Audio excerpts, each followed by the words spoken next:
Aujourd'hui, je vais vous raconter l'histoire extraordinaire de Thomas Beaumont, un garçon né en 1989 dans la paisible ville de Chartres, en région Centre-Val de Loire. Dès l'âge de 4 ans, cet enfant a commencé à décrire avec une précision troublante des civilisations disparues, des connaissances cosmiques et des vies antérieures qui s'étendaient sur des millénaires. Des souvenirs si détaillés que des chercheurs, des anthropologues et des maîtres spirituels du monde entier se sont déplacés pour le rencontrer. Un enfant que l'Éducation nationale a étiqueté comme inadapté, mais qui aujourd'hui enseigne à des millions de personnes à travers le monde sur la conscience, l'énergie et la véritable histoire de l'humanité. Voici l'histoire de l'enfant qui se souvenait de tout. Chartres est une ville connue pour sa majestueuse cathédrale gothique, ses ruelles médiévales et son atmosphère tranquille. C'est une ville où les traditions se transmettent de génération en génération, où les familles vivent selon des valeurs établies depuis des siècles. Un lieu où l'on attend des enfants qu'ils suivent le parcours classique: école, collège, lycée, études supérieures, carrière stable. Thomas Beaumont est né là-bas, en septembre 1989. Un accouchement sans complications, un bébé en parfaite santé. Ses parents, Marie et Jean-Pierre, professeurs tous les deux, n'auraient jamais imaginé que leur fils allait bientôt prononcer des phrases qu'aucun enfant ne devrait pouvoir formuler. Lorsque Thomas a atteint l'âge de 4 ans, quelque chose d'extraordinaire s'est produit. Il a commencé à parler de lieux qu'il n'avait jamais visités, de civilisations qui n'existaient plus depuis des millénaires, d'événements qui s'étaient déroulés bien avant sa naissance.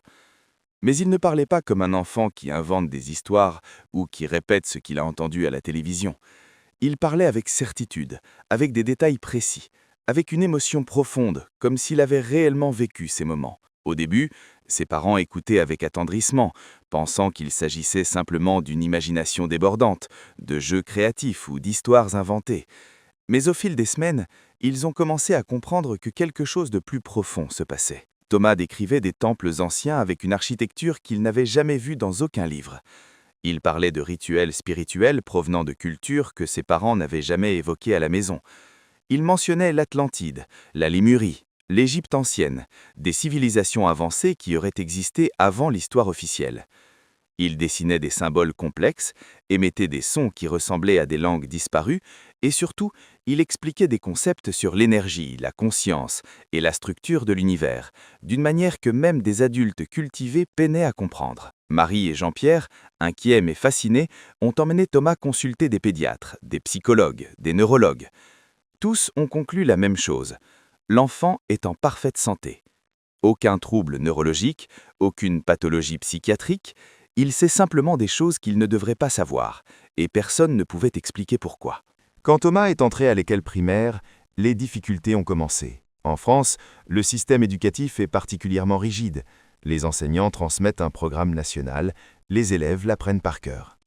Tout le monde suit le même cursus, les mêmes manuels, les mêmes vérités établies. Mais pour Thomas, ces vérités étaient incomplètes, parfois carrément erronées. Lorsque l'institutrice parlait des civilisations antiques en classe d'histoire, Thomas levait la main. « Non, madame, ce n'est pas comme ça que ça s'est passé. J'y étais, je me souviens différemment. » L'enseignante souriait avec gêne. Les autres enfants riaient. « Thomas, tu ne peux pas te souvenir de quelque chose qui s'est passé il y a des milliers d'années. Tu n'étais même pas né. » Mais il insistait. Il décrivait des détails architecturaux, des structures sociales, des croyances spirituelles qui ne figuraient dans aucun manuel scolaire. Les enseignants ne savaient pas comment réagir. Certains essayaient de le faire taire, d'autres l'envoyaient chez le directeur. Quelques-uns écoutaient avec curiosité, mais n'osaient jamais valider publiquement ce qu'il disait. Thomas a progressivement été étiqueté comme un enfant difficile, perturbateur, inadapté au système scolaire. Mais il n'essayait pas de causer de problème. Il voulait simplement partager ce qu'il portait en lui. Avec les années, la situation s'est aggravée. Le système éducatif rigide et la conscience élargie de Thomas étaient incompatibles. Il ne pouvait pas rester assis pendant des heures à mémoriser des dates et des noms qui n'avaient aucun sens pour lui. Il ne pouvait pas accepter des explications sur l'histoire, la science et la spiritualité qui contredisaient ce qu'il savait au plus profond de son âme. Il est devenu ce que le système appelle un échec scolaire. Ses notes étaient médiocres, son comportement jugé problématique. Les professeurs disaient « il n'a pas d'avenir ». Mais la vérité était tout autre. Le système n'était pas préparé à un enfant comme lui. Pendant que l'école tentait de faire entrer Thomas dans un moule, quelque chose de beaucoup plus profond se passait en lui. Les souvenirs continuaient d'affluer, non pas comme des rêves ou des visions vagues, mais comme des expériences claires, aussi réelles que n'importe quel souvenir de sa vie actuelle. Il se souvenait d'avoir été un scribe dans l'Égypte ancienne, marchant dans des temples aux colonnes de pierre, assistant à des rituels sous les étoiles, apprenant les secrets de la connexion entre l'humain et le cosmos. Il se souvenait de civilisations qui existaient avant les grands déluges, de cités avancées utilisant des technologies cristallines, de sociétés qui comprenaient l'énergie d'une façon que la science moderne peine encore à redécouvrir aujourd'hui. Il se souvenait de moments de mort, de transitions entre les vies, de cet espace entre les incarnations où la conscience se repose et planifie le prochain voyage. Et surtout, il se souvenait pourquoi il était revenu. Thomas a compris qu'il faisait partie d'un groupe d'âmes qui avait volontairement choisi de s'incarner précisément à ce moment de l'histoire terrestre. Des âmes avec une mission, aider l'humanité à traverser une période de transition, un temps d'éveil de la conscience collective. Il savait qu'il était ce que les traditions spirituelles appellent un enfant indigo, une âme avec des caractéristiques spécifiques, haute sensibilité, difficulté d'adaptation au système rigide, connaissance spirituelle innée et une mission claire de transformer l'éducation et la conscience sur la planète. Mais cette connaissance ne rendait pas sa vie plus facile. Au contraire, elle la compliquait, car tout en portant ce savoir cosmique en lui, il devait encore composer avec la réalité quotidienne d'un adolescent dans un système qui ne le comprenait pas. Quand Thomas a tenté d'entrer à la Sorbonne, l'une des universités les plus prestigieuses de France, il était plein d'espoir. Enfin, pensait-il, un endroit où le savoir est valorisé, où les questions sont encouragées, où il pourrait apprendre et partager ce qu'il sait. Mais la réalité a été dévastatrice.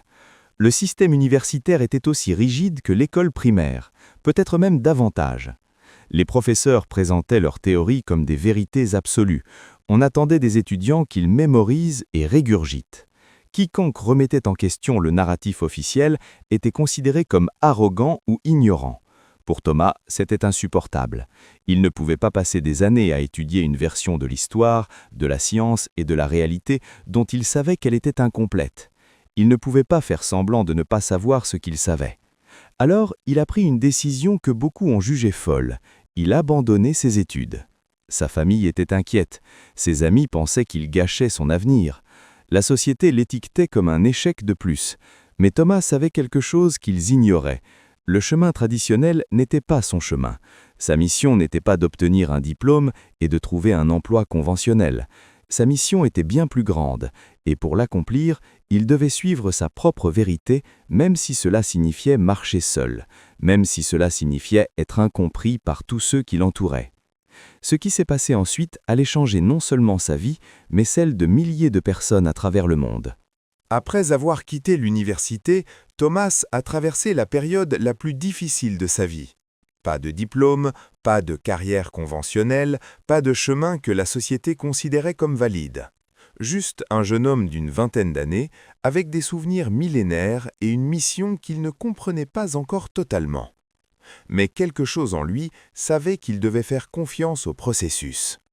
Il a commencé à étudier par lui-même, non pas dans des livres traditionnels, mais en puisant dans la source de connaissances en lui-même. Il méditait pendant des heures, il se connectait au guide spirituel qui l'accompagnait depuis son enfance. Et lentement, l'image complète a commencé à se révéler. Thomas a compris que ses souvenirs n'étaient pas aléatoires, ils suivaient un schéma, une logique cosmique.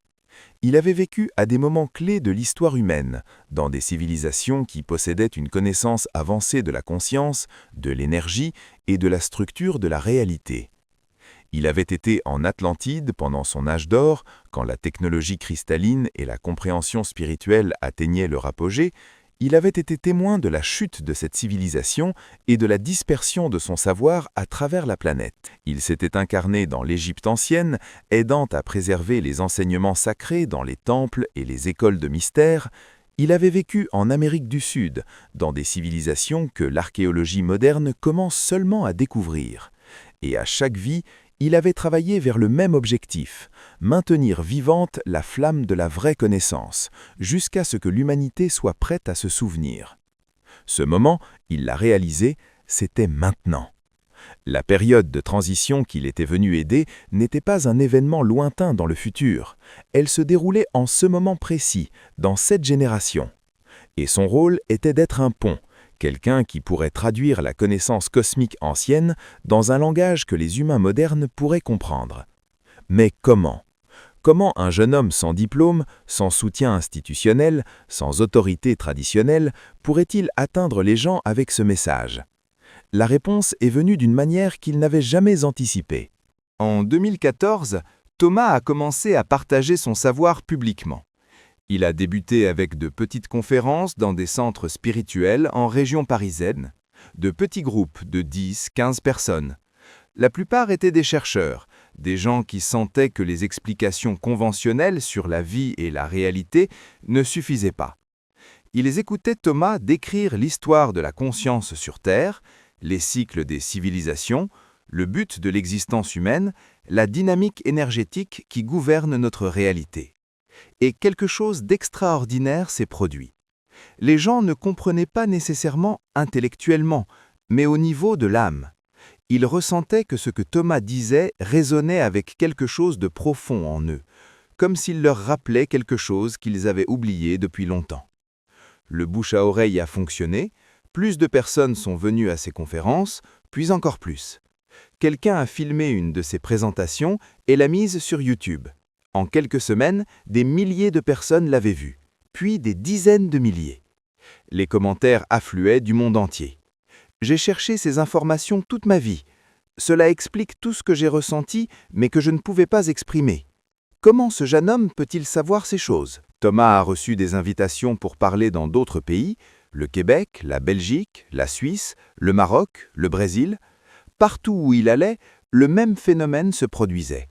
Les gens reconnaissaient la vérité dans ses paroles, non pas parce qu'ils pouvaient la prouver scientifiquement, mais parce qu'elle éveillait quelque chose en eux. En 2015, une société de production lui a proposé de créer une série documentaire sur ses souvenirs et ses enseignements. Le résultat fut « Mémoire d'âme », aussi connu sous le nom de « L'héritage conscient ».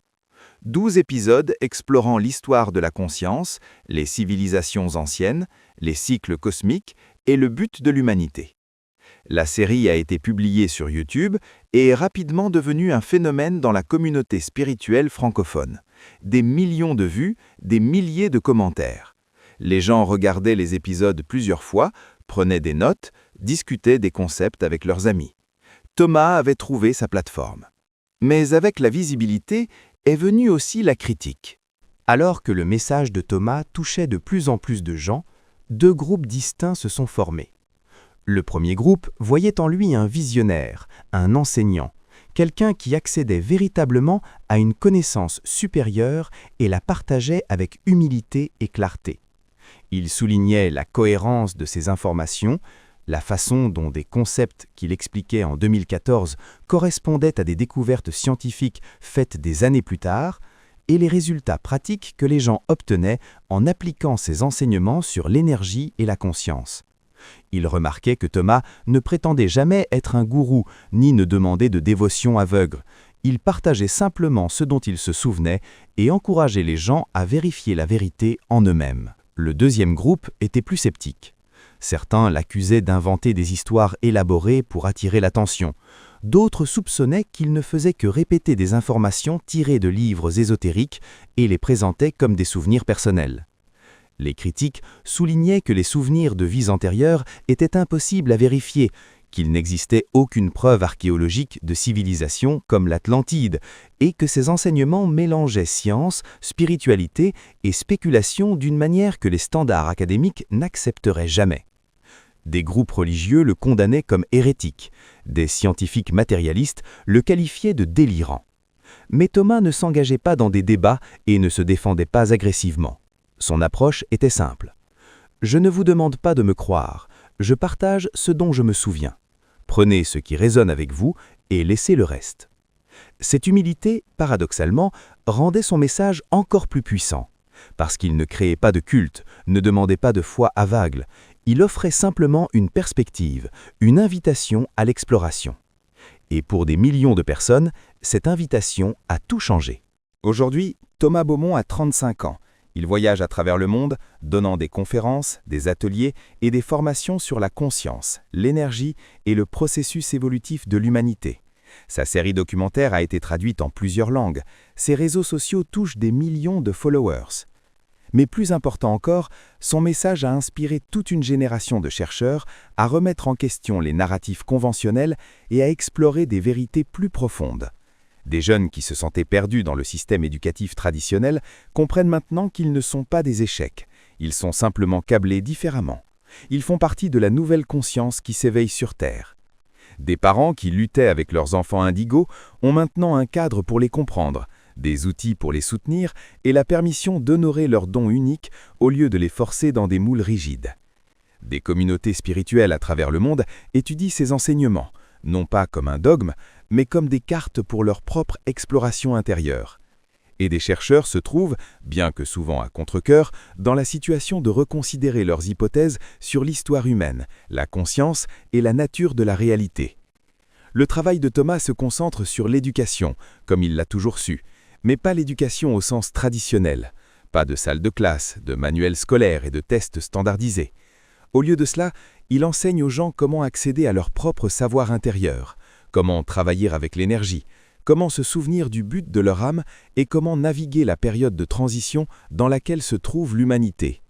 Il rappelle aux gens que nous ne sommes pas juste des machines biologiques apparues par hasard à travers l'évolution. Nous sommes conscience, nous sommes énergie. Nous sommes des âmes anciennes qui ont vécu de nombreuses vies et qui ont choisi d'être ici précisément maintenant pour une raison spécifique. Et cette raison est de participer à l'un des moments les plus extraordinaires de l'histoire de la Terre, la transition d'une conscience basée sur la peur et la séparation vers une réalité fondée sur l'amour et l'unité. Le cas de Thomas Beaumont défie tout ce qu'on nous a enseigné sur la mémoire, la conscience et la nature de l'expérience humaine. Si nous acceptons uniquement le paradigme matérialiste, nous devons le rejeter comme délirant ou fraudeur. Mais si nous sommes prêts à considérer que la conscience n'est peut-être pas produite par le cerveau, mais canalisée à travers lui, que la mémoire n'est pas stockée uniquement dans des réseaux neuronaux, mais dans quelque chose de non physique qui persiste au-delà de la mort, que certaines âmes pourraient conserver l'accès à des informations d'incarnation précédentes, particulièrement quand elles viennent avec une mission spécifique, alors l'histoire de Thomas ne devient pas une impossibilité, mais une preuve extraordinaire de la véritable nature de l'humanité. Les recherches sur les marques de naissance et les défauts congénitaux, documentées par le Dr Ian Stevenson et le Dr Jim Tucker, montrent que des caractéristiques physiques peuvent être transférées entre les vies. Thomas représente une autre catégorie, l'information cognitive et spirituelle transmise avec une telle clarté qu'elle façonne tout le but de la vie. Que l'on interprète son savoir comme une véritable mémoire de vie passée, comme une forme d'accès à une conscience collective ou comme une capacité intuitive inhabituellement développée, une chose est indéniable. Son message résonne avec des millions de personnes parce qu'il aborde les questions les plus profondes que nous nous posons. Qui sommes-nous? Pourquoi sommes-nous ici? Que se passe-t-il après la mort? L'existence a-t-elle un sens au-delà de la survie et de la reproduction? Thomas offre des réponses, non pas issues du dogme religieux ou du matérialisme scientifique, mais de l'expérience directe de la conscience elle-même. Et peut-être est-ce là ce qui le rend si controversé et en même temps si captivant. Il représente un pont entre le savoir ancien et la compréhension moderne, entre l'intuition spirituelle et l'application pratique, entre l'éveil individuel et la transformation collective.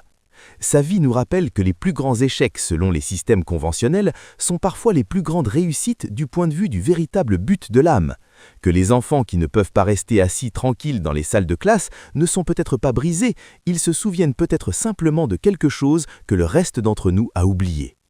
Que l'éducation ne consiste pas à mémoriser des faits et à réussir des examens, mais à éveiller la conscience et à se souvenir de la vérité. Le cas de Thomas Beaumont nous invite à tout reconsidérer, non pas pour croire aveuglement, mais pour questionner sincèrement, pour regarder au-delà des explications superficielles et explorer les profondeurs de la réalité, pour honorer le mystère au lieu de prétendre avoir toutes les réponses. Et peut-être surtout pour reconnaître que chacun de nous porte en lui plus qu'on ne nous l'a dit, plus de mémoire, plus de sagesse, plus de sens. Nous devons simplement nous souvenir.